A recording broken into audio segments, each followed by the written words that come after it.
2,000 years ago, 13 people sat down to eat what would become the most famous meal in history. On the table was a dish of bread and a goblet of wine. Before they started eating, one of their number announced that that very evening he would be betrayed by one of his friends, and that betrayal would lead to his death. Then he passed the bread to his shocked companions, and they each took a piece. He offered them the goblet, and they had a sip of wine. "Do this," he said, "in remembrance of me." The speaker was, of course, Jesus Christ, the occasion, the Last Supper, the event on which the Christian communion is based. It's also the event at the heart of any quest for the Holy Grail, because the Grail is the chalice from which the disciples sipped that night. Or is it? Could it instead be something much more mysterious? Is the true nature of the Grail encoded in this picture of the Last Supper? Is this disciple a woman? Is Leonardo da Vinci trying to reveal an important secret that history has forgotten or even suppressed?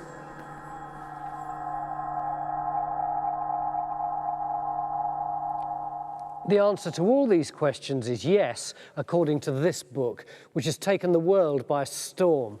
It's a thriller called The Da Vinci Code, and it's a modern-day quest for the Holy Grail. Its author, Dan Brown, is in no doubt at all that the Grail exists. But for him, it's not a cup, it's a secret. A 2,000-year-old secret. In fact, the most important secret in the history of the Western world.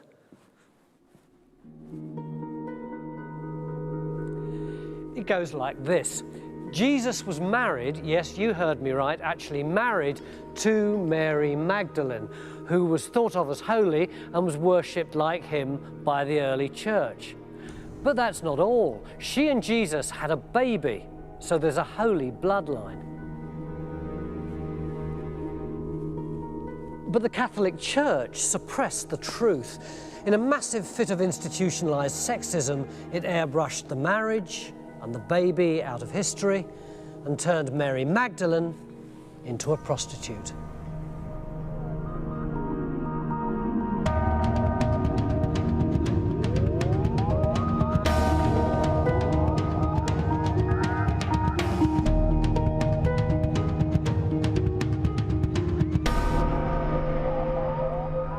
If the Da Vinci Code's right, the repercussions are huge. It means the Christian church is founded on a lie, and it means the descendants of Christ are walking the earth today. But is it right?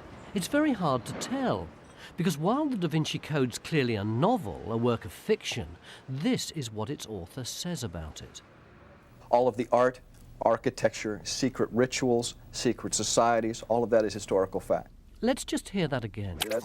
All of the art, architecture, secret rituals, secret societies, all of that is historical fact. I'm going on a Grail quest of my own to untangle the confusion and answer some of the key questions in the book.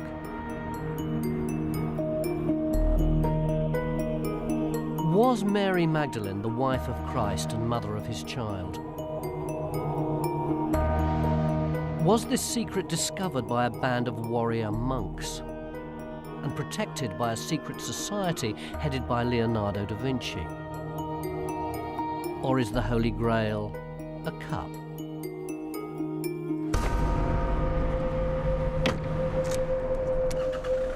It's going to be one hell of a journey.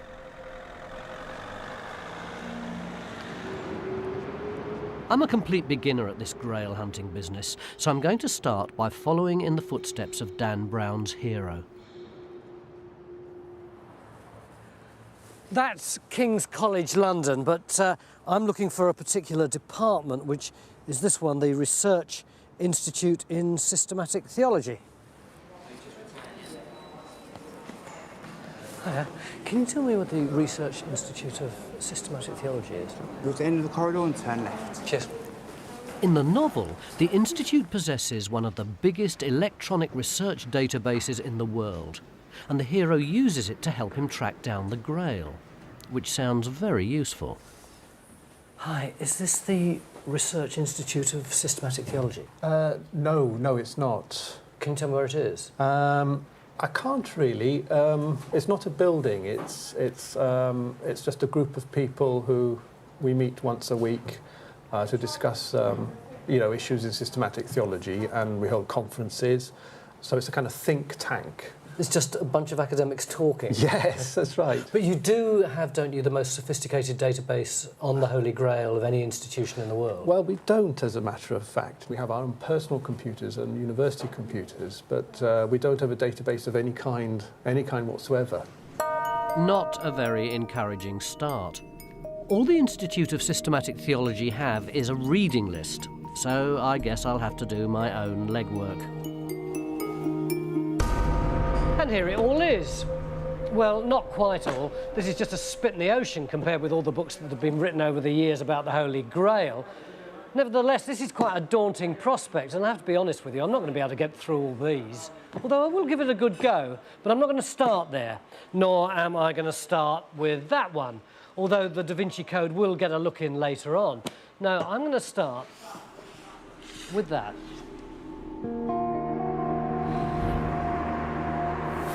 For nearly 1,000 years before the Da Vinci Code, most people thought the Holy Grail, if it existed at all, was a cup. And if I'm going to stand a chance of getting to grips with Dan Brown's extraordinary secret Grail, I need first to investigate the enduring and deep-rooted tradition he's rejected. And so to my first quest. Is the Holy Grail a cup? I've always thought of the Holy Grail as a cup out of the Jesus story, probably a large goblet like one of those things that you have in Holy Communion, maybe made of gold and studded with jewels and possibly some light emanating from it. But am I right? Is it a cup? Is it that kind of size? Does it exist at all? Is it studded with jewels? Well, I'm about to find out, because I'm going to meet someone who believes he has the Holy Grail in his possession.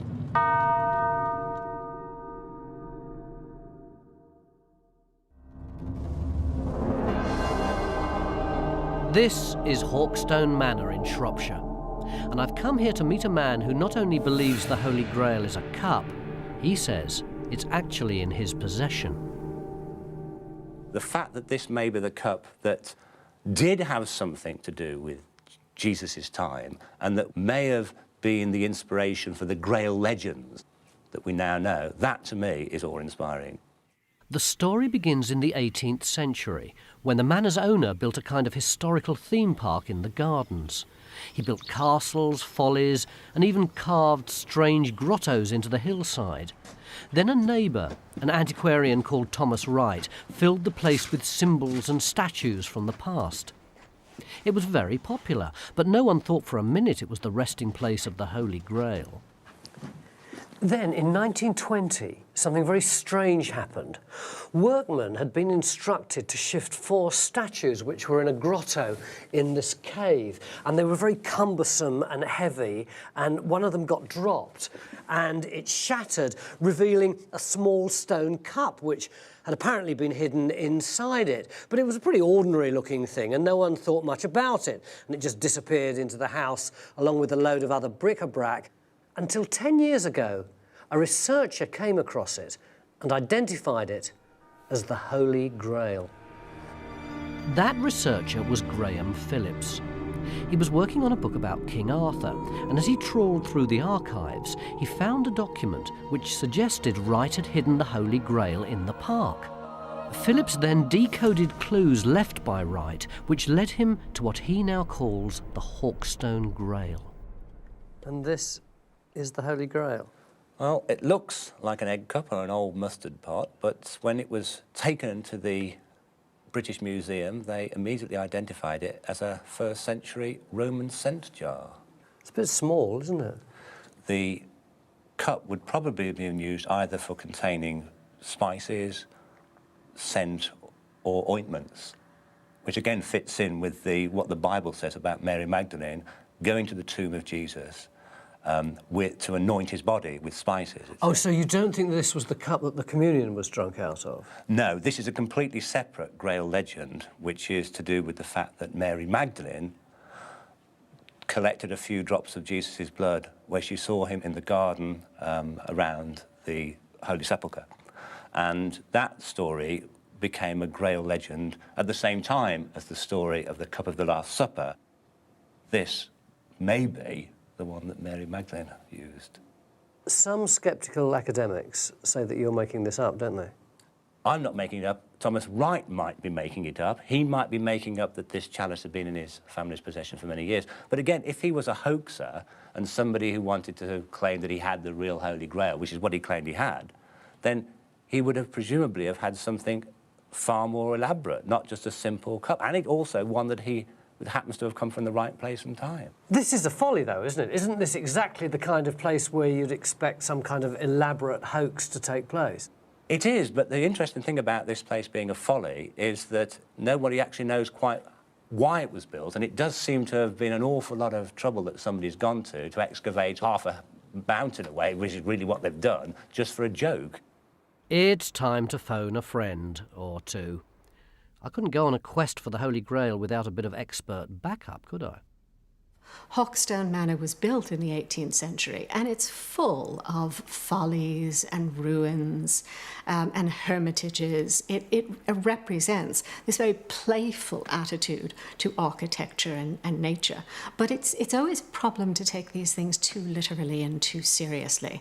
And a lot of Grail theories, unfortunately, get off the ground because somebody sees something which was either a joke or a bit of playful medieval symbolism and takes it very, very seriously. Wright never meant it to be the Grail. It was just a sort of decoration, as far as I can tell, which he had added. He never writes about it. He never says anything about it.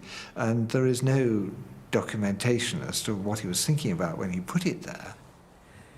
Graham's clearly convinced that this is a Grail, the inspiration behind the Holy Grail legends, but I don't think so. For a start, I don't feel anything from it.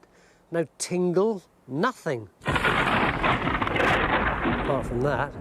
Maybe I'm just not worthy of the Grail. Although looking at it, I think quite frankly it's the other way round. I mean, is this the cup that launched 1,000 quests? I don't think so. No, we can do better than this, can't we?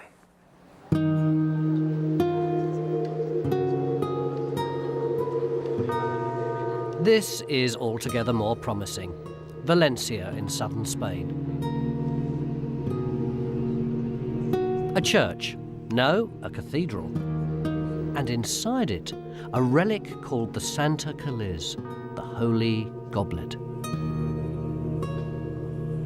The church take it very seriously. It's even been venerated by the Pope as an important holy relic. But is it the Holy Grail? It certainly looks the part, although sadly the supposed Grail is actually this boring brown bit on the top. Science tells us that it is from the time of Jesus Christ and of the land of Jesus Christ. So we can combine the archaeological proof with the historical proof and that of tradition. All this leads us to think that the Holy Grail, the object of so many searches, so many stories, is the one in Valencia. But there's a problem. Science can't date the bowl, it's stone, and most experts say its design is 3rd century, 200 years after Christ. It's really the mount that makes it look special, and that's probably what led to it being adopted as a Christian relic. Unfortunately, the mount is an 11th century Arabian creation. The first time the Valencia Grail appears as the Cup of the Last Supper is really post-medieval. There are links with the Grail in the medieval period because the kings of Aragon who presented it to Valencia were undoubtedly interested in the Grail, and they may have said it was, but the church didn't. So is it the Grail? No. 0 out of 2. There's a pattern emerging. In fact, among all the legends in which the Holy Grail appears as a cup, there's not a single one that Grail experts accept as being historically credible. And the reason for that is not that no one's managed to find it yet, it's that the Grail never existed in the first place. Someone invented it 1,000 years after the Last Supper. But who? And why do so many people believe it's true? The answer lies here in France. This is the forest of Brocéliande in Brittany, and in the late 11th century, the French writer Chrétien de Troyes used this amazing scenery as the backdrop to one of the first novels ever written. It was called The Conte de Graal, the story of the Grail. And this is what happens. Percival, one of the Knights of the Round Table, finds himself in a mysterious castle where he witnesses an extraordinary procession.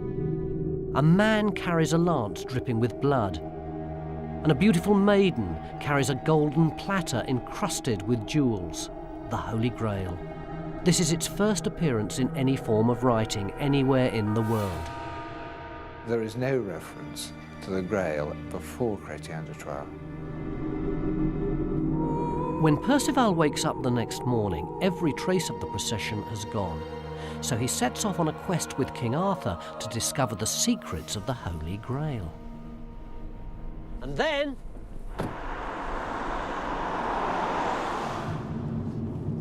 that's where the story ends, because Chrétien died before he could reveal what happened next. And so began a fascination with the Grail that was to last for centuries, because Chrétien's death had robbed not just his knights, but his readers too of an explanation of his mysterious Grail. And so a question mark is left in the mind of the audience in the 12th century. What was this thing? What was this item? Later writers in the next 50 years become fascinated by this question, and this so-called Grail becomes one of the key central features of Romance stories, Romance histories in the late 12th and early 13th century. There was an enormous string of continuations of the original Romance. Other people picked it up and said, this is a good idea, I want to write my own version of it. And within 30 or 40 years, there was something like 5 major versions of the Grail story, an extraordinary explosion given this pace of sort of medieval life and the development of literature. The romances were extraordinarily popular. I mean, they were really at the cutting edge of popular literature for the aristocratic class of the time. In some ways, the Arthurian Grail romances are pretty similar to the Da Vinci Code. They're both popular, successful novels. They're both about the quest for the Holy Grail. And most significantly, from our point of view, they both try to convince the reader that what's inside their covers could actually be true. For a start, the Grail itself appears to be a real object. If you read the first romance about the Grail very carefully, Chrétien is clearly thinking of the cup of the Last Supper and the dish of the Last Supper in the references to the Grail. He's trying to present this as a possible relic of the Last Supper. The later versions of the Grail stories also feature real historical characters, like Longinus, the Roman soldier who pierced Christ's side with a spear, and Joseph of Arimathea, the man who actually buried Christ's body. And many of the authors claim the stories have been handed down from original sources. So no surprise, people began to believe that the Holy Grail that King Arthur and his knights had pursued through the pages of Chrétien's novel might actually exist. But of course it doesn't. The romances are fiction. For us, a writer is a good writer if he's original. For a medieval writer, the idea was not to be original, but the idea was to be traditional. The idea was that you took a body of stories which existed beforehand and you treated them in an unusual and clever way. And that was their aesthetic. As a result of which, many of the medieval writers claim that, oh, I didn't write this story, I got it from someone else. But of course, this is a game that the medieval writers are playing. This is part of the conceit of their writing. They knew that their audience knew that they were the authors of this story. The important thing about the Grail in Chrétien is that he creates it. He doesn't get the idea from anywhere. It is something that comes out of his imagination. I think one of the problems we have is that people who are fascinated by the Holy Grail in the modern world, people who like to develop conspiracy theories around it or suggest that it is imminently going to be discovered, are misinterpreting history. They're looking to the past and they're looking actually to what is fictional writing, and they're assuming it's historical. And it's the equivalent of people in the future, 1,000 years from now, people looking back to our literature and suggesting that it's real. That you could look back to the 20th and 21st century and suggest that everyone believed in Lord of the Rings and that really there was this Middle Earth. That's the equivalent for looking back to the Middle Ages, the 12th and 13th century, and suggesting that there truly was a round table at the Knights of King Arthur and this fascination in a physical Holy Grail.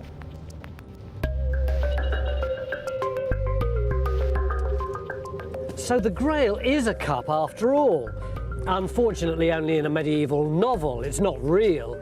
At least that's what everybody thought until the mid-1980s. And then something rather extraordinary happened. In 1982, a very unusual book called The Holy Blood and the Holy Grail was published. It was marketed as history, but was written like a thriller and sold like a thriller. And it changed everything. Why? Because it overturned the 800-year-old theory that the Grail was a cup containing the blood of Jesus Christ, and instead came up with something much more radical, that the Grail was the secret bloodline of Jesus Christ, that he'd married Mary Magdalene, they'd had a child, and the church had kept the truth suppressed for 2,000 years. And if that sounds familiar, well, it should, because it's the theory that underpins the Da Vinci Code.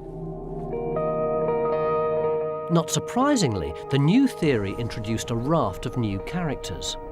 Mary Magdalene, an order of Christian soldiers called the Knights Templar, a mysterious organisation called the Priory of Sion,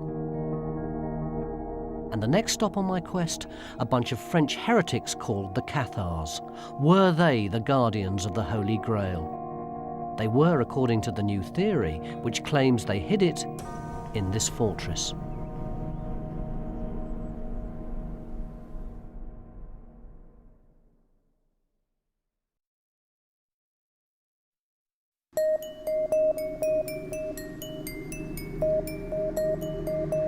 My quest for the Holy Grail is taking me to the heart of a book called The Holy Blood and the Holy Grail, and to the heart of Grail country.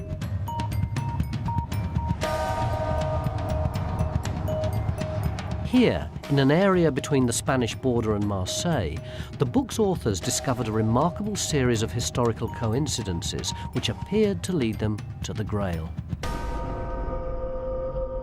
There seemed to be something going on. There was a lot of smoke. I wanted to find out whether there was any fire behind that smoke. A lot of the smoke appeared to surround a real heretical sect called the Cathars, who were active in southern France in the early Middle Ages, and who, according to local tradition, had hidden the Holy Grail in the mountains of Languedoc. Well, this looks like it, doesn't it? I'm told that through here there's actually some cave paintings on the wall of the cave. Oh, this looks like something, doesn't it? There's clearly a sword there. You can see that very clearly, can't you? And a cross there. And there's more crosses on the other side going down here. Up here, there seems to be, I'm not sure if you can see that, but sort of lance. And there's this big square thing here, like a casket or a book. Can you see this round thing here with bits sticking out like an old-fashioned naval mine or a conker or something? They reckon that could be a chalice. These are obviously images from the 12th and 13th century romances, the fictional Grail of King Arthur. But a lot of people believe that these are clues left behind by the Cathars, a kind of code to show that the real Grail, whatever it was safely in their possession. The Grail in Holy Blood, Holy Grail is no cup. Its authors call it the line of David, the secret bloodline of Jesus and Mary Magdalene. And the book suggests not only that the Cathars were in on the secret, it was the very basis of their heresy. It seems as though they knew the truth, or some of the truth, about Jesus as a man. Some of them had legends of a relationship with Magdalene, or perhaps secrets about the line of Jesus running through the south of France. The event at the heart of this and many other theories linking the Cathars to the Holy Grail occurred in 1244. It happened at the end of a 6-month siege here at Montségur in the Pyrenees. The Cathars were making their final stand against the church-backed crusade that had all but destroyed them.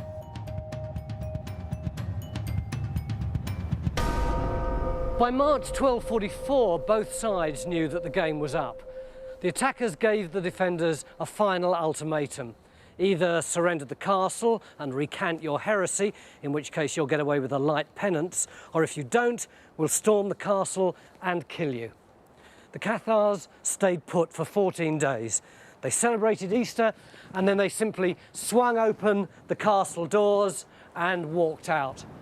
Soldiers and sympathisers were released with a penance, and all the Cathar priests, or perfects, were burned at the stake. Well, perhaps not quite all. The historical records tell us that the night before the ultimatum expired, four perfecti sneaked out of the castle, down the hill, through the enemy lines, and got away to safety. And they were carrying something. And it's that mysterious cargo that's attracted the Grail hunters. Now, this can't have been any kind of treasure to do with gold and jewels, because we know that the physical treasure, the gold and jewels, was taken out several months earlier. So we have to ask the question, what could 4 people carry down ropes with this descent down cliffs? And we suggest in our book that they're carrying documents. According to the Holy Blood and the Holy Grail, the documents apparently contained important secrets the Cathars wanted to keep from the Church, including perhaps the secret of the Holy Bloodline. There is some evidence which comes mainly from 2 of the records of interrogations by the Inquisition that something was removed from Montségur on the night before the castle formally surrendered. We have absolutely no idea what it was, and it's obvious that the 2 people whose interrogations this come from did not themselves know what it was. That is the sum total of our knowledge. We have absolutely no idea. So who were the mysterious Cathars really? And is there anything in their heresy that suggests knowledge of the secret bloodline? The Cathars were a heresy which flourished in parts of Europe, and particularly southwest France, in the 12th and 13th centuries. They denied that God was all-powerful. They denied that he had created everything. They believed that Satan had created the material world, and that that was the explanation of evil. They certainly would not have thought well of the notion that Jesus Christ married Mary Magdalene and had children. They believed that marriage and procreation were evils, and even if they might occasionally be unavoidable evils, it was the duty of the perfects to avoid them. There is no evidence that the Cathars were the guardian of any secret. They were not particularly secretive about their own beliefs. There is no reason to suppose that they had some secret in their control about Christianity generally. There is no reason to suppose that they were the custodians of any physical object, whether the Grail or something different. There isn't any evidence, is there, that the Cathars were in possession of any kind of secret?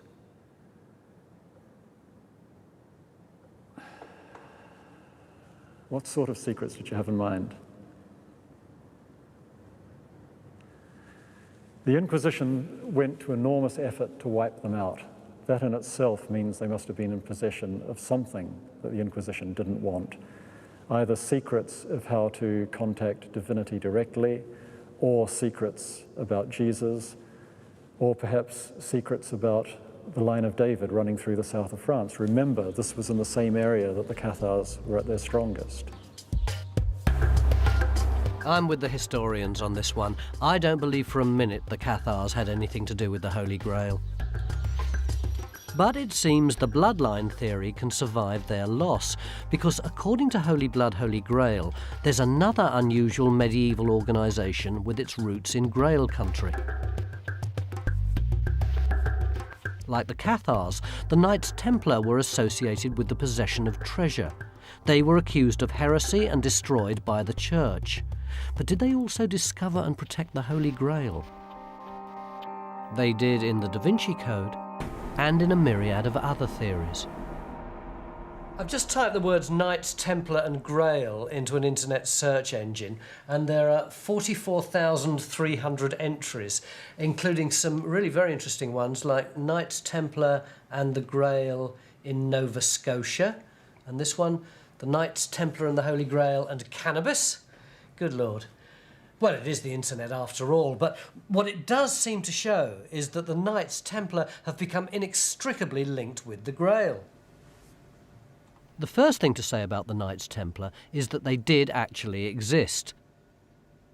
They were a monastic order founded shortly after the First Crusade to protect pilgrims travelling to the Holy Land.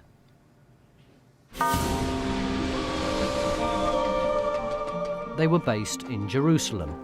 That much of their story, at least, is fact. This area over here is the Temple Mount, or the Haram al-Sharif, depending on who you ask.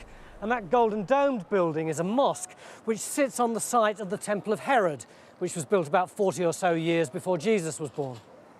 And according to Dan Brown and the writers of Holy Blood, Holy Grail, it was right here, underneath its ruins, that the Knights Templar discovered the secret of the Holy Grail.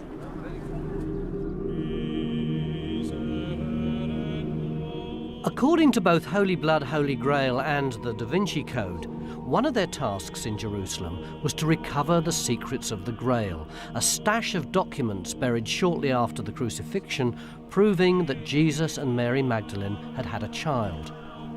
And both books tell us that for 9 years, the Knights dug covertly into the rock here under the temple. What do you think the Templars found in Jerusalem? I have no idea what they found, but there was plenty of things they could have found. The Copper Scroll, for example, which was one of the Dead Sea Scrolls, gave a list of various repositories around the temple and around the countryside of documents, of jewels, of gold, of temple dishes. They could have found any of those things. They could have found documents. Whatever it was something pretty special, because its discovery, the books say, made the Templars fantastically wealthy and powerful. They accumulated vast estates across Europe and enjoyed patronage at the courts of kings. And that's not all. I'm convinced there was heresy within the Templar order. There's too much sloshing around the Inquisition reports to deny it. And a pattern emerges of quite a different approach to Christianity. For nearly 200 years, so the theory goes, the heretical Templars managed to keep themselves and their secrets safe. And then, in 1307, in a bid to get hold of the secret for himself, Philip IV of France attacked them. It was a perfectly executed coup. Philip gave secret orders to his officials throughout France, and on the 13th of October 1307, they pounced. Every Templar in the whole of France was arrested and interrogated. Many were tortured. In 1311, the Pope dissolved the order, and one of the most powerful organisations in the whole of medieval Europe simply ceased to exist.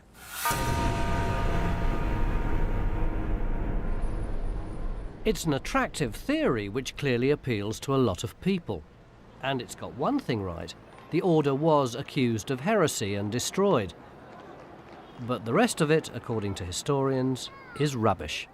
For a start, the Templars didn't find anything under the temple.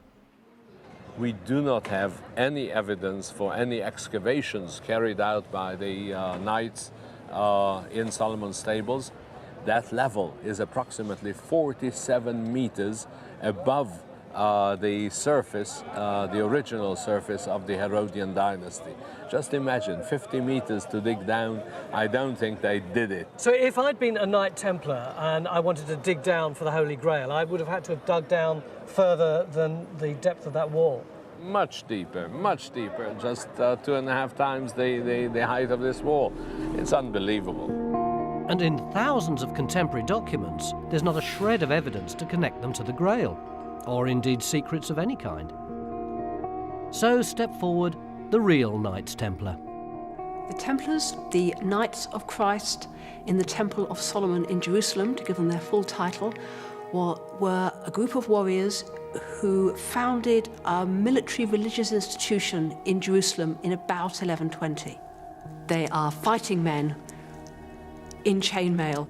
They came out to Jerusalem on pilgrimage and they wanted to do something practical for God. And as far as they were concerned, the most practical thing they could do was to use their swords fighting to defend other Christians. There's no mystery about the money either. They get donations from pilgrims who come out to the east. Clearly people who are very wealthy could give them great donations, and they're given vast sums of thousands of pounds by rich people that came out on crusade and whom the Templars had helped. Much better than just giving money to your local monastery. The monastery would pray for you. The Templars would pray for you too, but they would also do something useful.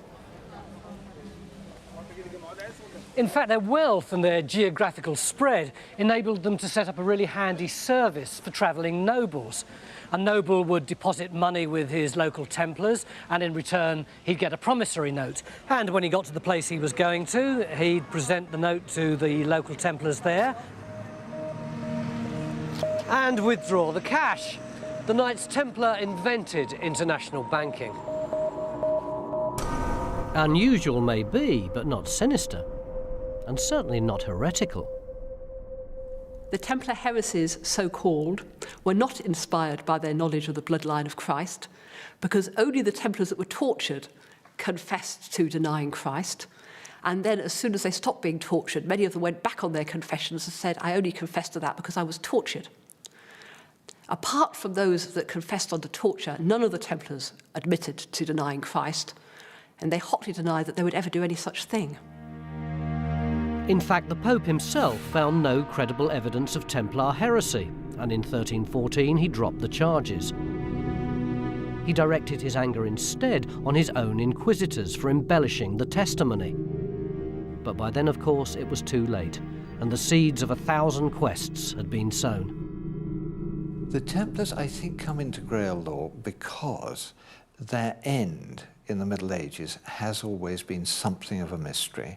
Here was an immensely powerful order destroyed overnight, and it's when something cataclysmic happens that people look for explanations. But you don't have to dig under a temple to find one. King Philip IV of France wanted their money because they had vast tracts of land, and land meant money. My view is that the Templars came down because they were too wealthy and they had no longer got an obvious purpose in life, and there was somebody who had a better use for their money. That sounds pretty convincing to me, but conspiracy theories are harder to destroy than a mere band of warrior monks, so in spite of the evidence against it, the tradition of the Templar Grail lives on. Not least in the Da Vinci Code, which claims the Templars actually hid the Grail in this splendid Gothic church in Scotland. And some people believe it's still there.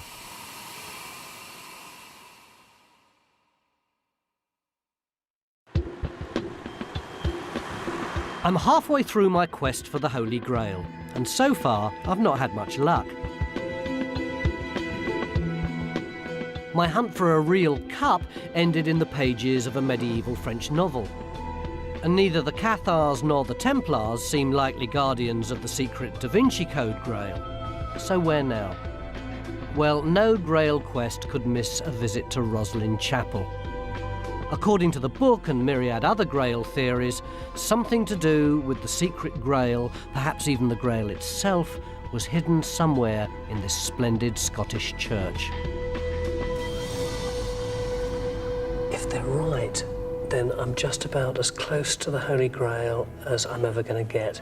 Maybe as little as 10 or 15 feet away, because they say that it's buried down there somewhere.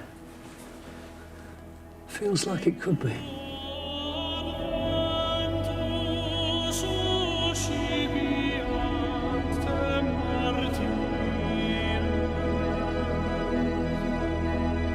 Grail hunters have been attracted to Roslin Chapel like moths to a flame.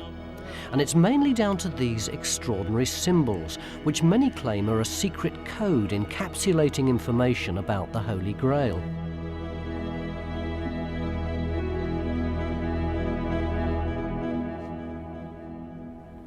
The basis of the theory is this.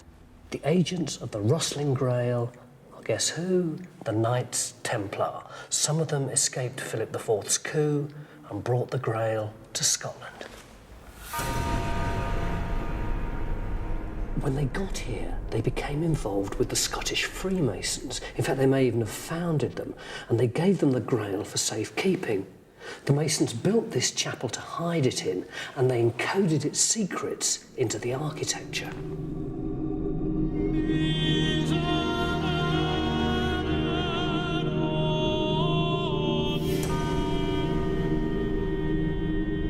Who built this place? William Sinclair built it.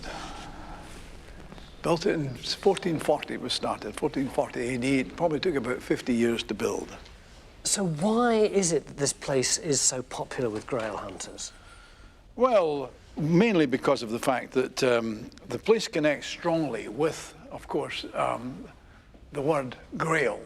These big engrailed crosses up here. What crosses? They're called engrailed crosses. They have like little cups all the way up, if you follow the meaning, or spikes, whichever way you like to look at it. So in that case, there's probably about 4,000 little grails carved. Yes, but that is the coat of arms of the Sinclair family. So William Sinclair has his coat of arms, his engrailed cross, all over the place.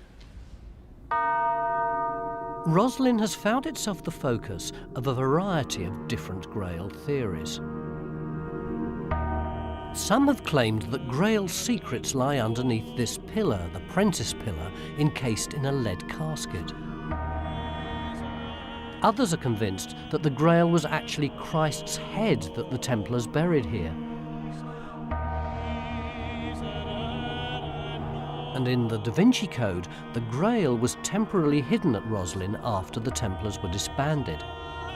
But some people, including a relative of the church's founder, believe it's still here. My name is Sinclair. It's a family place, which has become probably the most mysterious chapel in the whole of Northern Europe. Sinclair was convinced that his ancestor, the Earl of Sinclair, was in on the Grail secret, and he'd hidden the Grail in the chapel, which he designed to echo the floor plan of the temple where the Templars had supposedly found it. Without doubt, Roslin Chapel was built as a chapel of the Grail. But at this point, Sinclair had no proof. Then, in the late 1990s, in a Masonic lodge in the Orkneys, he made an astonishing discovery. The Kirkwall Scroll. It is quite extraordinary. It is 18 foot long, 6 foot wide, and the biggest medieval scroll, I think, in Europe. In the middle of the Kirkwall Scroll, you have the ground plan of the Temple of Solomon, which contains in 2 vaults the Holy of Holies and the Ark of the Covenant. It is exactly the ground plan of Roslin Chapel. And If you superimpose one on the other, you will find that they exactly coincide, where we know there are these vaults under Roslin Chapel. This was incredible. Sinclair had the scroll carbon dated. It was 15th century, precisely when Roslin was built. The Grail was almost in his grasp.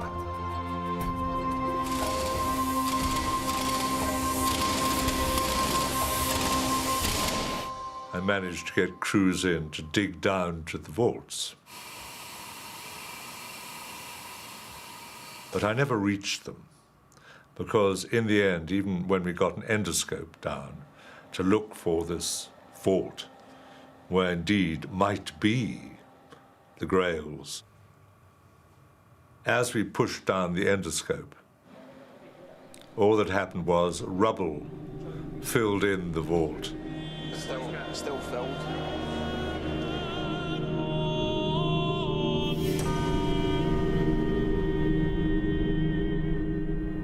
And I thought in the end, perhaps these secrets and these grails should always be hidden. Well, maybe he couldn't find it, but I might have a go. I know a bunch of really highly qualified archaeologists who'd love to do some work here. Can we dig? No. That's the short answer. Permission would be required by a number of people, including the Trust. And all known and unknown grave sites are also protected in Scotland by something called right of sepulchre. And so as such, you just can't welly in here with loads of shovels and a JCB, I'm afraid. We never use a JCB, you know that. Yes, you do. You scrape the top off. I've seen you do it.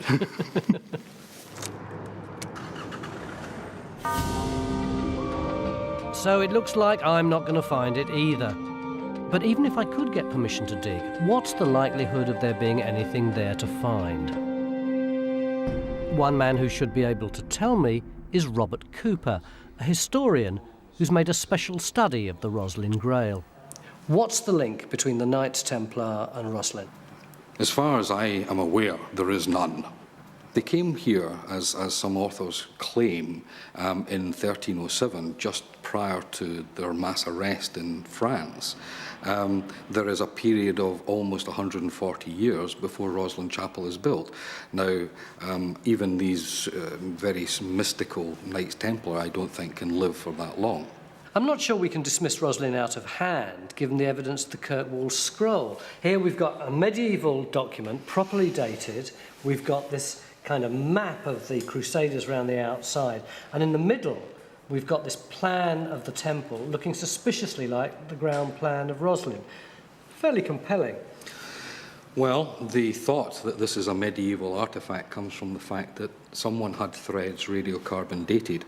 But as you know, that can be very inaccurate, up to an error margin of 700 years either way. Oh, people always say that when they want to challenge dates. Well, yes, indeed. There are other clues, if you like, within the artefact itself that show us that it comes from a much later period. Like what? Well, this shows the armorial bearings of the Grand Lodge of England, which tells us... What does that mean, armorial bearings? It's the coat of arms. Yeah. And we know that this was drawn in 1751, no earlier than that. So the actual artefact could not have been made until after this had been devised. So it's from the middle of the 18th century at the very earliest. We are told, for instance, that this is a plan of King Solomon's temple. In fact, this is the tabernacle in the desert, and you can see the tents of the 12 tribes of Israel round it. So you don't think that the Holy Grail is buried at Roslin? No, and I think we can say that with a great degree of certainty because it's been an extremely busy place. Very shortly after the chapel was begun, people were arranging to be buried in the chapel itself. And we know that 9 generations of the St. Clair family, some of their wives and probably some of the children were all buried there as well. So, frankly, I can't believe that all these hundreds of people over the years trotting in and out of the family burial vault never noticed anything worth putting in their pocket, shall we say.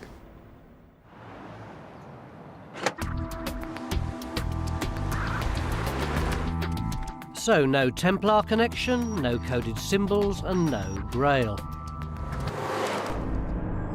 Which pretty much rules Roslin Chapel out of my inquiries. But what happens if the Templars gave the Grail to someone else, to a secret society headed by Leonardo da Vinci? That's the suggestion in the best-selling novel The Da Vinci Code, and lots of readers seem to think it could be true.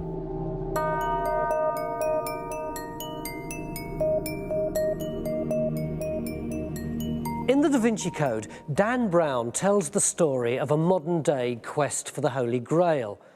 The Grail itself is the secret bloodline of Jesus Christ, who married Mary Magdalene and fathered her child.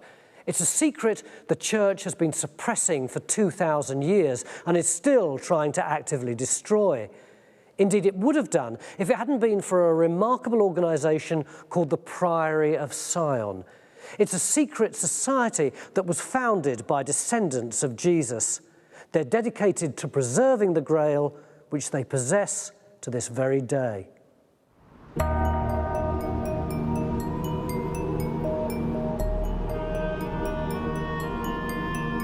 A fascinating theme for a work of fiction. Well, that's what I thought, until I came to a page at the beginning where Dan Brown makes a surprising claim. The Priory of Sion, a European secret society founded in 1099, is a real organisation. All of the art, architecture, secret rituals, secret societies, all of that is historical fact. It's an extraordinary thing to say, isn't it? That there's a secret society that no one's ever heard of, that's had the Grail in its possession for over 1,000 years and does so to this very day. It's incredible. Well, yeah, it is actually. It's a con. And it's a con that's fooled a whole generation of Grail hunters.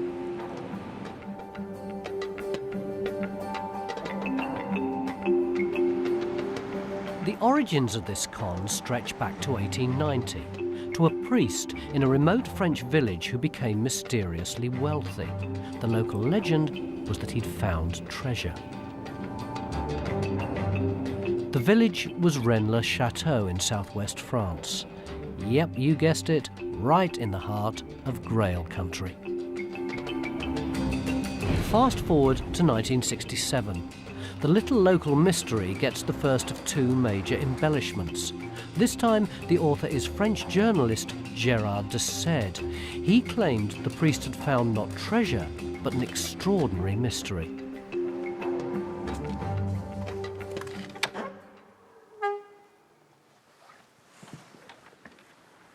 And this is the story de Sède told. While the church was being renovated, the priest, Béranger Saunière, discovered in a broken pillar some ancient parchments, including these coded documents. What they meant was a complete mystery, but clearly it was a mystery of some importance. Because according to de Sède, Saunière's bishop sent him to Paris to show the documents to the church authorities. And when he came back, he appeared to have become suddenly wealthy. He built a lavish villa for himself, complete with expensive folly in the garden. Not only that, but he began frantically digging for something around the church. The implication was very clear. He'd stumbled upon a secret that was so important that the church authorities were prepared to throw money at him to buy his silence. And presumably, there was more of that secret left to find.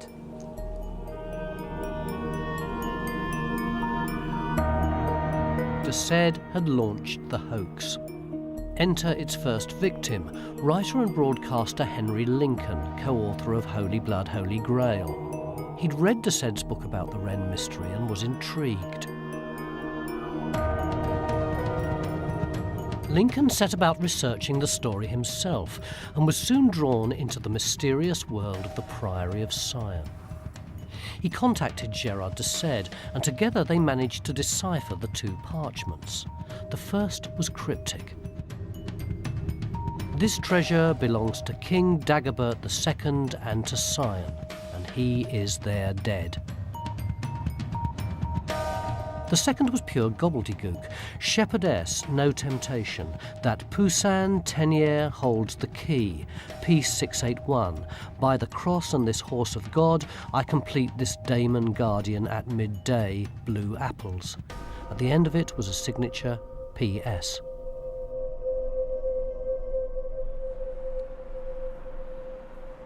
What did it all mean? Deciphering the code was one thing, understanding it was another. Lincoln was at a loss until he came here, to the Bibliothèque Nationale in Paris. But Lincoln didn't just turn up here on the off chance of finding something.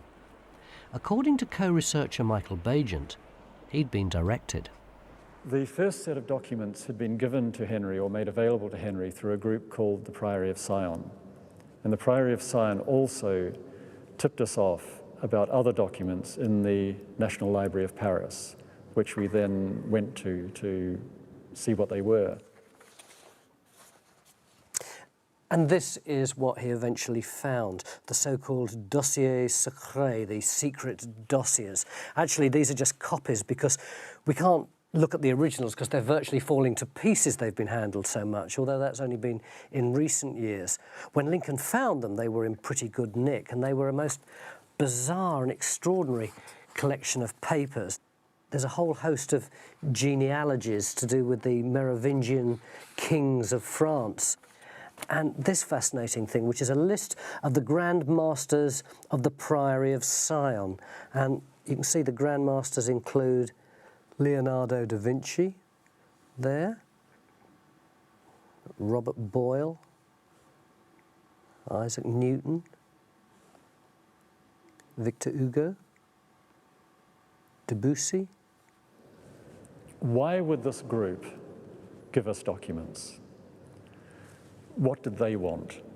We were suspicious because we assumed, and I think correctly, that they were trying to manipulate us. They were trying to lead us in a particular direction. So every document we got from this group, we had to check and test. And it took us years of checking and testing.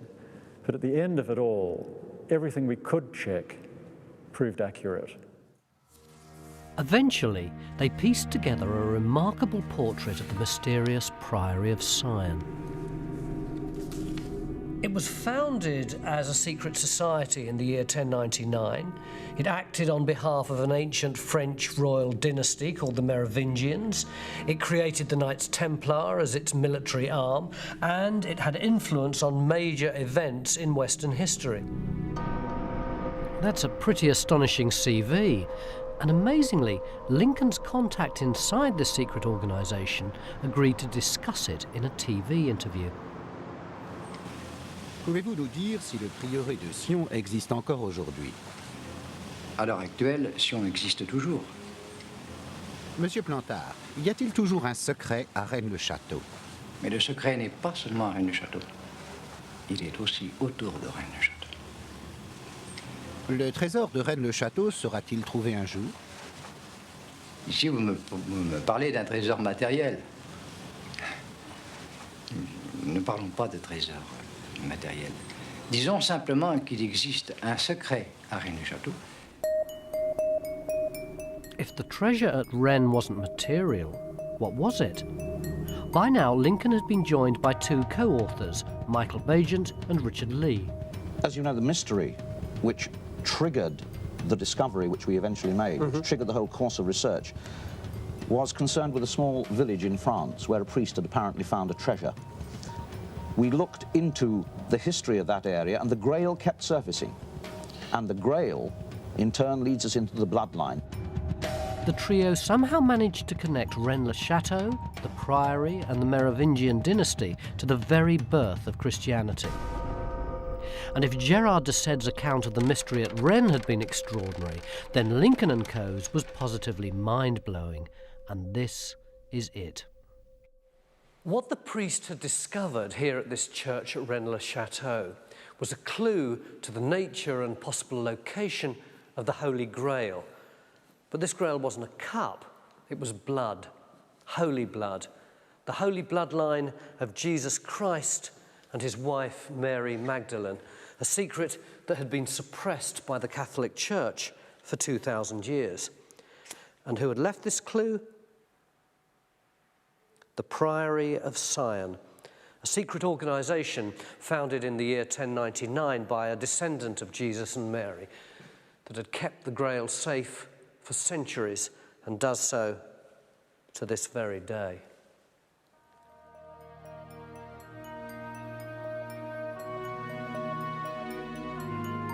In 1982, Lincoln and his co-authors published these findings in the book Holy Blood, Holy Grail, and the Priory of Sion was introduced to a worldwide audience. The book sold millions and made overnight stars of its authors. I think the first day something like 43,000 copies were sold. Really was a circus. The book horrified the church and academia, who both claimed it was hokum, but ordinary readers lapped it up and belief in the Holy Bloodline took root. One of the converts was the future author of the Da Vinci Code. The most important fact is that the Holy Grail is not what people think it is. That is part of the theme of the book. The Holy Grail is not a cup. It is something far more powerful. But as we'll see, Brown himself was just another victim of the Priory hoax.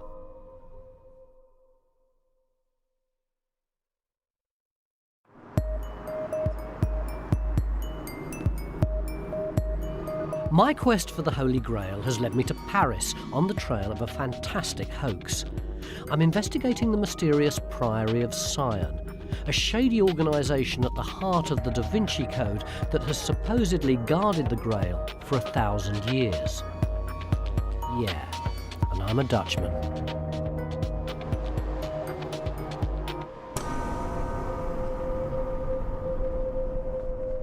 Enter Jean-Luc Chaumet, a French journalist who was to reveal the truth behind the Priory of Sion.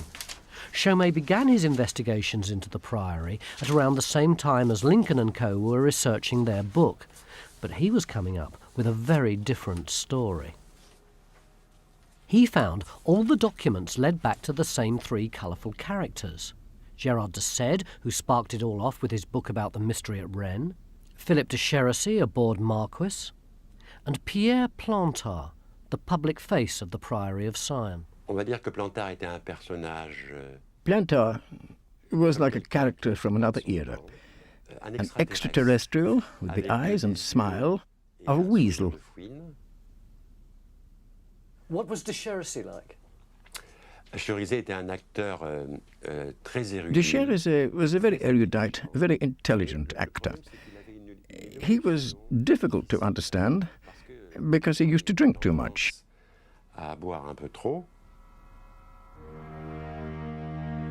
Like Lincoln, Bagent and Lee, Chaumet spent years researching the Priory of Sion. And the more he read, the more he became convinced it was all a hoax. The parchments in the pillar, the dossier secret, and even the Priory itself. Where are the parchments? There are no parchments. There was a legend of parchments that contained a code to the treasure of Rennes-le-Château. So they created some parchments. To authenticate, to prove the existence of the Priory of Sion, they had to refer to it in the parchments. That was the work of Philippe de Chérizy. And he had proof. These are the original parchments, with one important addition, an admission that they're forgeries into Chérizy's handwriting. But there are other documents, aren't there? There's the dossier secret. The dossier secret were, if you like, created to verify the whole story. What a job! What a job! The list of Grand Masters, the descriptions of the Priory of Sion, the genealogies, all faked. According to Chaumet, this genealogy was actually copied from a magazine. Plantard had cheekily added his own name to the end of a lineage of French kings. But he's about as royal as you or me. I have a 44-page document from Philippe de Chérisey, a confession explaining how the whole thing was done. Beaucoup d'affaires, comment ça a été réalisé. Ça, c'est l'écriture de Plantard. Chaumet uncovered the real facts about the Priory of Sion. It did exist, but it was by no means an ancient organisation. It was set up in 1956 by Plantard himself. It only ever had 4 or 5 members, and it was named after a mountain in Plantard's hometown. It was all a fantasy. De Chérisey says it has the structure of a good hoax. But why had they done it? A clue in Plantard's TV interview. Nous? Qui est ce nous? Nous, je parle de la lignée mérovingienne, car notre lignée est issue de Dagobert II. Les Mérovingiens, ce sont eux qui ont fait la France. Sans eux, il n'y aurait pas de France. The whole scheme had been designed to give credibility to Plantard's personal fantasy that he was a descendant of the Merovingian dynasty and the heir to the French throne. De Chérisey helped him because it was fun, and de Sède was a member of a surrealist group called Olupilou. The Priory of Sion was a surrealist concept. It was a piece of theatre, created and performed by Gérard de Sède, Plantard and de Chérisey. So you've got this extraordinary piece of theatre. They're all working together to create this imaginary history. Oui, c'est ça. And more of a joke than a con, until Holy Blood, Holy Grail was published, when the whole thing got out of hand. The book's logic implied that Plantard, as a Merovingian, wasn't just a king in waiting, but a descendant of Christ. He panicked and denounced it. Mais tout de même, il faut avouer qu'il y a une partie de roman, particulièrement pour tout ce qui concerne ma lignée depuis Jésus.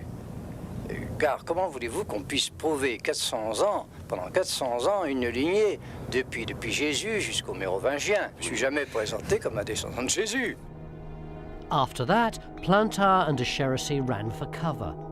And Gérard de Sède wrote a second book exposing the hoax he'd helped to launch. When your father died, did he believe that there was an organisation called the Priory of Sion? Oh no, I mean, I think he has said several times that this organisation was a figment of Plantard's imagination, basically.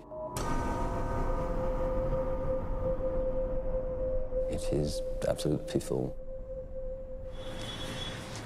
I always knew there was never going to be some clear-cut historical link between Jesus and the Holy Grail in the 21st century. There were bound to be twists and turns and dead ends.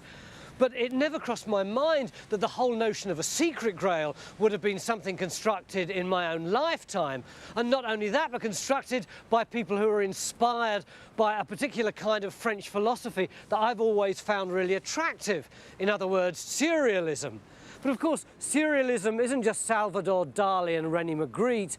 It's The Goon Show and John Cleese and Terry Jones. So I've got it now. Think Priory of Sion, think Monty Python and the Holy Grail.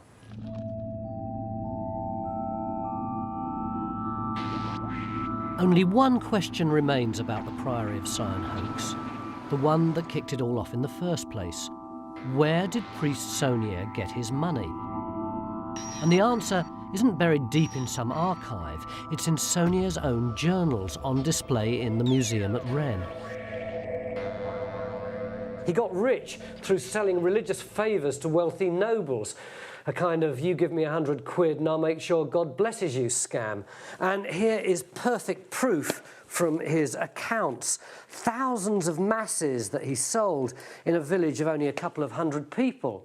A scandal, certainly, but not really a very mysterious one.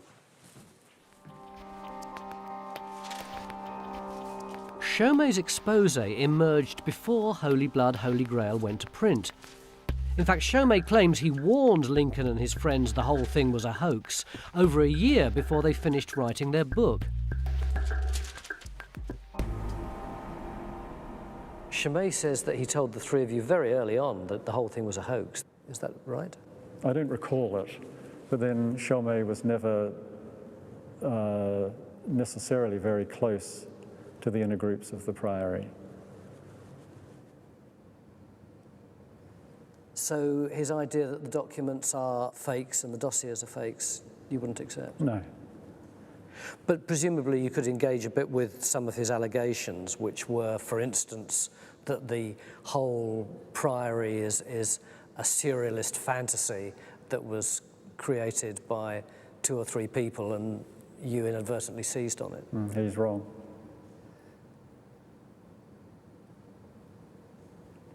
Why are you so sure that he's wrong? Because I've seen the documents, I've researched them. I spent 6 years looking at material and I'm satisfied that the Priory existed.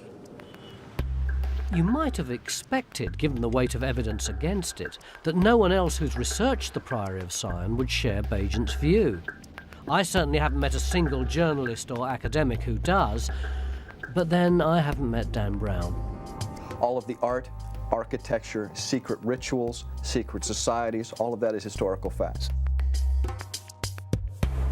It's been widely known for at least the last 10 years that both the Priory of Sion and this dossier secret are complete fabrications. Just when everyone thought the Priory of Sion was dead, Dan Brown's Da Vinci Code has regurgitated the whole myth as fact.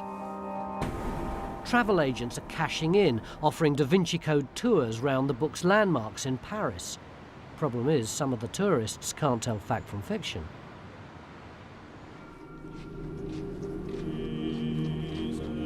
In the book, Saint-Sulpice is the site of a former pagan temple, the location for a vicious murder in the quest for the Grail.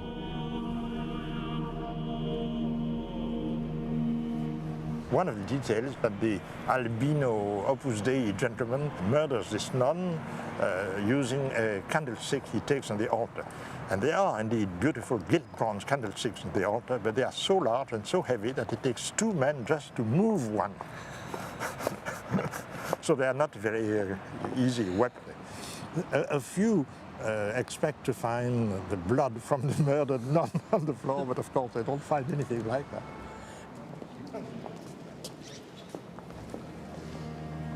It's also here that people look for the broken flagstone under which the monk hopes to find clues to lead him to the Grail.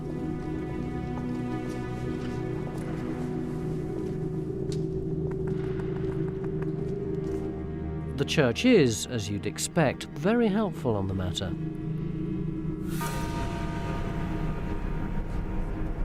Contrary to fanciful allegations in a recent best-selling novel, this is not a vestige of a pagan temple. No such temple ever existed in this place. It was never called a rose line. Please also note that the letters P and S in the small round windows refer to Peter and Sulpice, the patron saints of the church, not an imaginary Priory of Sion. A stone's throw away, the Louvre, the scene of another of the book's gruesome murders. And it too is very popular with the Da Vinci Code tourists. Do you think that the book is true? A lot of it's based in fact. A lot of the things they describe you can see in the paintings. You just have to decide if you're interpreting the same way he is or not. It's the interpretation that's open. Hugely open. Yes, a lot of license there. Yes, a lot of. But would you say you're entirely sceptical about it? No, it makes a lot of sense. I wouldn't believe it 100%, but you can understand how people could agree with it for sure. How about the Priory of Sion? Do you think that exists?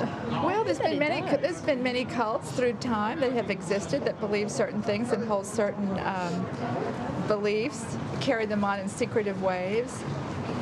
Maybe there was such a thing.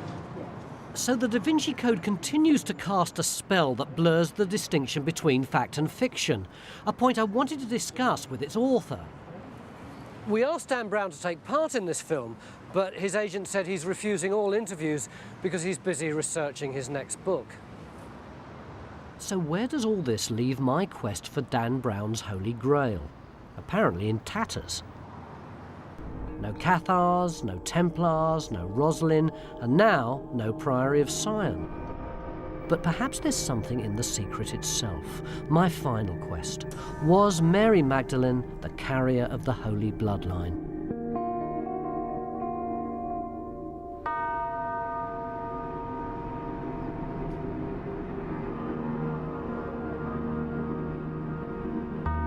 This is Milan. And this is the Santa Maria delle Grazie church. Painted on one of its walls is the picture that gave the Da Vinci Code its name. The book uses the picture as an illustration of its central theme, that Mary Magdalene was the chief disciple, that she was married to Christ and was bearer of his holy bloodline.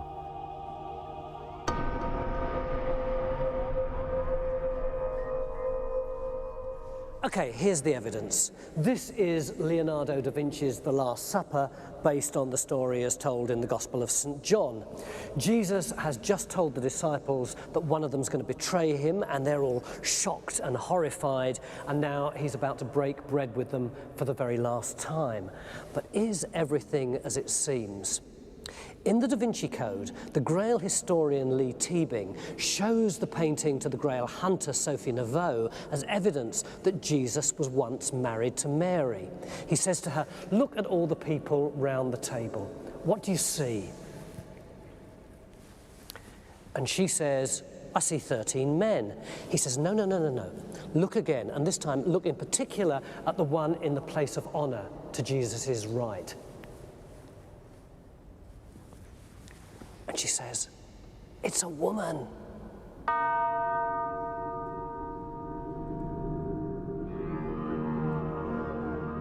Teabing then goes on to point out some curious features in the composition of the painting. Jesus and Mary are joined at the hip, but leaning away from each other, creating a V shape, the symbol for chalice, grail, and female womb.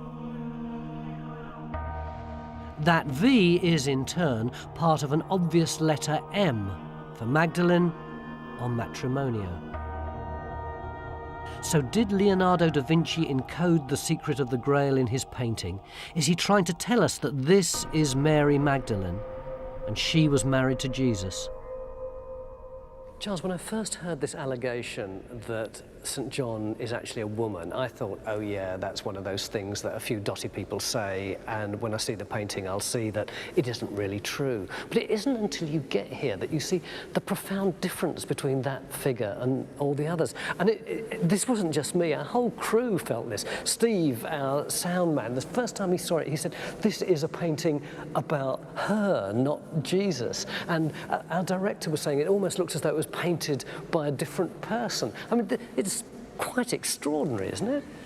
Well, it's a very extraordinary face and a very beautiful face, but it's not a woman, as far as I would interpret it. There's a scriptural narrative being presented here.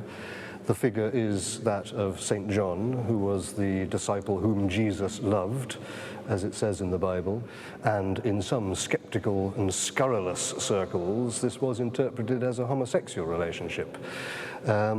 So there is a kind of tradition that shows John as an effeminate young man, a beautiful young man, and this is a type, of course, that one finds from first to last in the works of Leonardo, because that way his tastes lay. Probably his last work, which is this meltingly androgynous figure emerging out of the mists, representing St. John the Baptist. So Leonardo's interest in beautiful, rather feminine young men is both a biographical truth and, in this case, is backed up by the scriptural story that he's representing on this wall. There is one piece of evidence that I find particularly compelling. This V in the middle, you've got this great gap between the Mary John figure and Jesus. They've pulled away like that. Now, it seems a very odd thing for the painter to have done, because it's not as though the painter's revealing anything of interest behind. All we've got is a solid column in the middle of a window. Now, why would you do that unless actually what you wanted to indicate was something about that space itself, unless you wanted to draw a V, a holy feminine? You could say there's an L on the side there where it comes down to the table. There's a V there. You can find an M.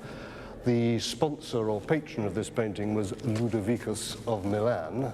Perhaps LVM stands for that. In other words, you can find alphabet soup in paintings wherever you want, just by tracing shapes. Is it infeasible then that Leonardo da Vinci would have used codes in this painting? It seems to me a misreading of the kind of man he was. He described himself once in rather memorable phrase as a disciple of experience, by which he meant observation, experiment, real things tested and observed before they're held to be true. He wasn't one who was a great believer, he was a questioner. And so I would say to look at this painting and try to rummage around in it for cultish, hidden meanings of that sort is the misreading of Leonardo himself. I'm actually completely split down the middle now. I can see that Charles's logical, rationalist approach to this painting is very sensible, but when I look at that figure, I don't see an effeminate man, I see a woman.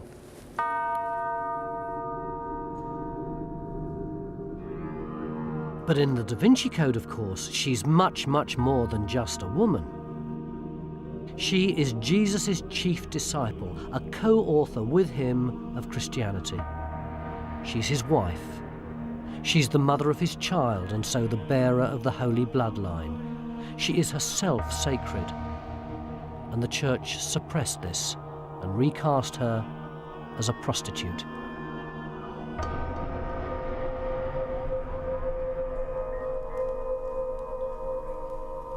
This is a devastating proposition that's engaged and enraged readers all over the world, particularly women. It suggests that the whole Christian church is founded on a lie. It makes a laughing stock of the debate about the ordination of women priests. And most dizzying, it suggests that somewhere in the streets today are direct descendants of Jesus Christ. And what's more, at least some of it's true.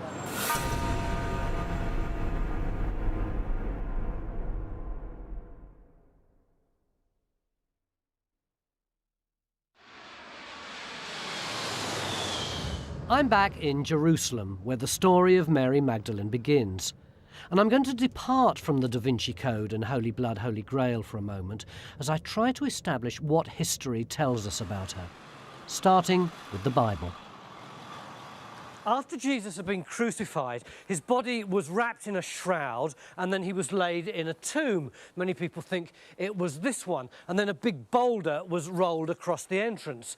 Then on the third day after the crucifixion, Mary Magdalene, who'd been present at his death, came into the garden, and she was astonished to find that the big stone had been rolled away from the entrance to the tomb, and inside it, Jesus had disappeared, and in his place there was an angel who told her that Christ had risen again and she should go out and spread the news. And as she ran into the garden, she saw Jesus himself. In other words, she was the very first person to see Jesus after his resurrection. Mary was also one of only 3 of Jesus' followers to witness the crucifixion. But these are her only significant appearances in the New Testament, and most scholars thought of her as a peripheral figure, until a chance discovery in the Egyptian desert some 60 years ago. In December 1945, a peasant farmer called Muhammad Ali al-Samman made an amazing discovery. He was digging in the Egyptian desert in a place called Nag Hammadi, and he was looking for sabak, which is a kind of loose soil which they use over there for fertilizer. But instead, he found this metre-high earthenware jar. And at first, he didn't want much to do with it because he thought maybe there were evil spirits inside it. And then he thought, you never know, there could be gold in here. So he gave it a whack with his mattock. And there wasn't gold, and there weren't any spirits. What there were 13 papyrus books covered in leather. So he took them home, and his mum chucked some of them on the fire to use as fuel, and the rest he either sold or gave away. Muhammad Ali had discovered and nearly destroyed what are now known as the Gnostic Gospels, and for biblical scholars, their discovery was dynamite. These were remarkable texts that one of the first of them opens with the words, "These are the secret sayings which the living Jesus spoke." The texts contain the teachings of some of the very first Christians. They include detailed accounts of the life and death of Jesus. In these accounts, Mary's no longer a bit part player. She's a colourful character, centre stage at the birth of Christianity. She's even got a gospel named after her. In the Gospel of Mary, she claims to have teaching from Jesus and understandings from Jesus that were not given to the others, and that she's a particularly close disciple to whom he entrusted his deeper teaching. When there's a dialogue between Jesus and the disciples, she doesn't always ask questions. Rather, her role is to make answers and to make statements. The Gospel of Philip suggests, too, that Mary Magdalene was especially close to Jesus. The Gospel of Thomas also suggests that she was one of the intimate circle of disciples. Well, well, well, perhaps there's something in the Da Vinci Code and Holy Blood, Holy Grail after all. Because while this Mary is not quite their sacred object of worship, she's not far off it. She's an important disciple, she teaches doctrine, and she appears to be Jesus' number 2. What's more, her story was, as both books suggest, suppressed after her death by a male-dominated church. I think it's clear that the suppression of traditions, including Mary Magdalene as a disciple, has a great deal to do with the bishops who declared that women should have no part in leadership in the churches. We also know from the fathers of the church, from the famous church father Tertullian, who tells us in a tirade against women, these heretical women, how audacious they are. They baptize, they teach. He said, you just don't know. They claim to share in every masculine office.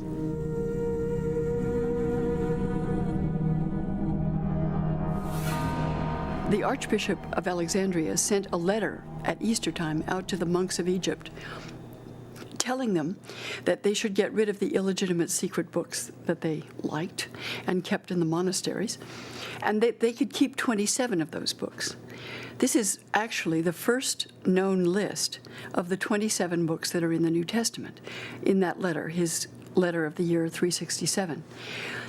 It seems that some monk at the monastery, or several, took many books out of the monastery, sealed them into an ancient jar to preserve them, and hid them out on the cliff where they were discovered by Muhammad Ali some 1,600 years later. The church had buried the Gnostic Gospels, and Mary with them, in the dust of Nag Hammadi. The final indignity came a few hundred years later, when Pope Gregory the Great falsely denounced her as a prostitute, a slander that was to last more than 1,000 years.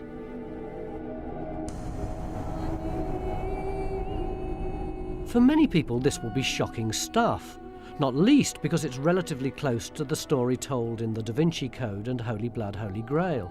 But in both books, it's just the starting point, because they and other bloodline theorists take the suppression and the evidence of a close relationship between Jesus and Mary, and they run with it.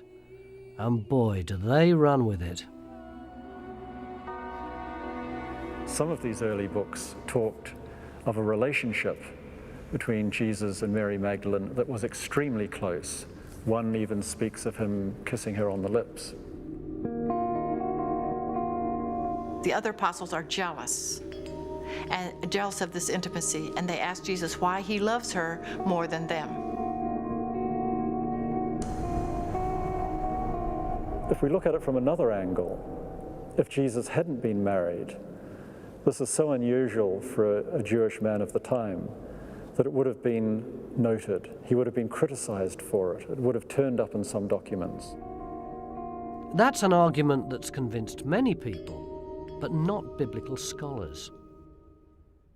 The Gospel of Philip says that Jesus used to kiss her often on the, and there, intriguingly enough, the manuscript breaks off. People have frequently reinserted, he used to kiss her often on the mouth, but that's a scholarly interpolation of what might have been there. We don't know where Jesus kissed her. It might have been on the cheek, the forehead, the nose, could have been the mouth, but that doesn't necessarily have to have been sexual. We have 6 or 7 references to kissing in the New Testament that was part of the kind of Christian greeting. Doesn't necessarily have to have anything sexual to it. There are those who would say that Jesus had to have been married because of the cultural and religious mandate that the men should go out, be fruitful, and multiply. Jesus did not live by the culture's expectations. He said, blessed are the poor. People would say, really? Blessed are the poor? That goes so against their understanding of what it was to be in harmony with God and to be blessed with wealth. And therefore, I don't think that Jesus was necessarily married, and there's good evidence that those who had a strong spiritual dedication to God did not marry. The clincher for me, no pun intended, is that the marriage of the Messiah surely would have found its way into somebody's gospel, and it didn't, not even into any of the suppressed ones. But fans of the bloodline theory go much further than just marrying the two of them. They claim the union produced issue, and that the resulting holy bloodline is the Holy Grail.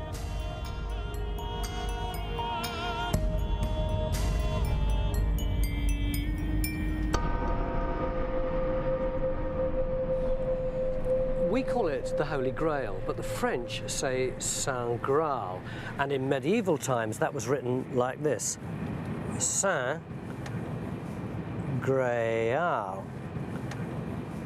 But when two of the leading characters in the Da Vinci Code are talking, one of them explains to the other that much earlier than the medieval, in the very earliest of times, the two words were divided a different way, like that. In other words, Saint Real. And that means royal blood. When I read that, I got goosebumps. It was like, oh no, no wonder.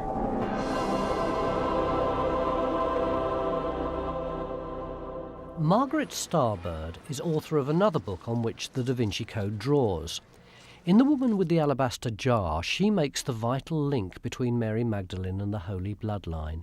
She supplies the child.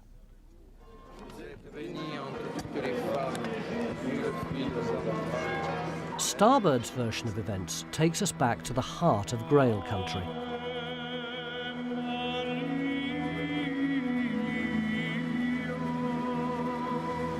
To an annual festival in the French coastal town of Saint-Marie-de-la-Mer.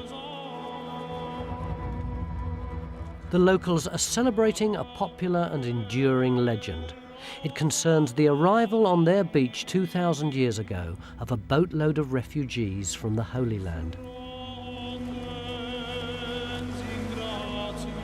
The legend is that Mary Magdalene and her brother and sister and friends showed up in this little boat with no oars, and they brought with them the Holy Grail, the blood royal. Well, you don't carry the blood royal around in a jar. It's actually a child that carries the blood royal.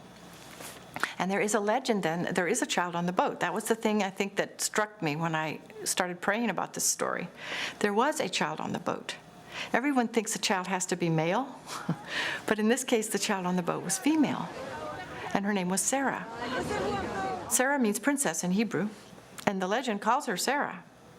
So if there's a little girl on the boat and her name is Sarah, which is Hebrew for princess, well, who do you think she is? You know, I just drew that, I just made a deduction. It was a deductive leap. And it's a deductive leap with breathtaking implications. Because if it's true, there could be people walking the earth today, perhaps even you and me, who are descended through Sarah from Christ.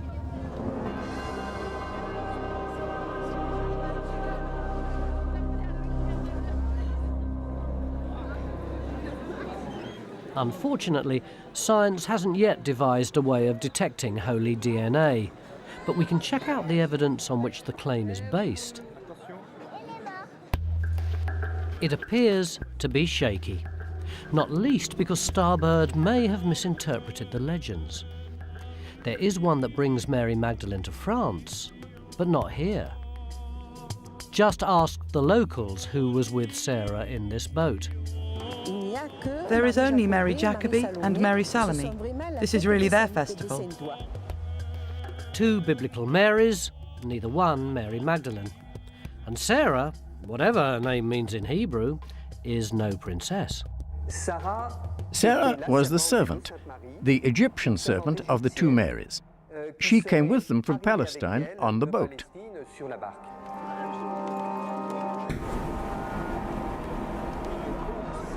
There's no evidence that Mary Magdalene came to France. What happens is you get a lot of legends. They start about the 4th or 5th century, and the whole of this becomes crystallized in the 13th century in a book called The Golden Legend. But it is strictly a legendary tradition. It wasn't regarded as true even in the Middle Ages. An object lesson in the pitfalls of legends. But the ancient division of San Graal into Sang Real, Holy Grail into Holy Blood, seems like a much more solid proposition. Of all the arguments that Dan Brown marshals in support of his claim that the Grail is the Holy Bloodline, this has got to be the most compelling. It's neat, it's logical, it feels authentic, it makes sense. There's just one tiny problem. It's rubbish. One of the key questions both in the Da Vinci Code and in what appears to be its sort of core source, Holy Blood, Holy Grail, is effectively a misreading of a 15th century writer. A man called John Harding was writing about the Grail romances and Grail history, but he mistranscribed the words Sang Graal to Sang Graal, to Holy Blood, instead of Holy Grail. Now, Bagent and the writers of the Holy Blood, Holy Grail took this error as a core, suddenly a core revelation that this was the reality of the Holy Grail, that in fact it was about Holy Blood. I mean, effectively, they're playing upon one man's error and playing it into suddenly a key revelation in history. Surely the author of the book that first suggested Jesus and Mary Magdalene had a child can help. He must have something, some shred of evidence that holds his theory together. Do we have any evidence that there was a child? There's none whatsoever. It's purely hypothesis on our part, but I think it's a plausible hypothesis. If the Holy Grail is the bloodline of David, and if Jesus and Mary Magdalene had been married and she was pregnant with his child, yes, she would have carried the Grail to France. And I think this is the way we need to look at this material. Is it true? I don't know. Is it plausible? Yes. So the inspiration for the Da Vinci Code and a whole canon of secret Grail hunts is no more than a big guess. What Bagent and his co-writers have done is attempt to draw in such a range of different ideas, to throw out any real interest in basing their writings on facts. They actually say in the work, you can't just confine yourself to interest in fact. So effectively what they're doing is throwing out all kind of critical questioning and just putting in any idea that they can find, any links that they can possibly suggest. There's history and there's imagination. And imagination doesn't work like history, and history doesn't work like imagination. If you want to say that there's a secret which belongs to the world of the imagination, I agree with you 100%. But it belongs to the world of the imagination, and it's no good pretending that it is a kind of alternative history.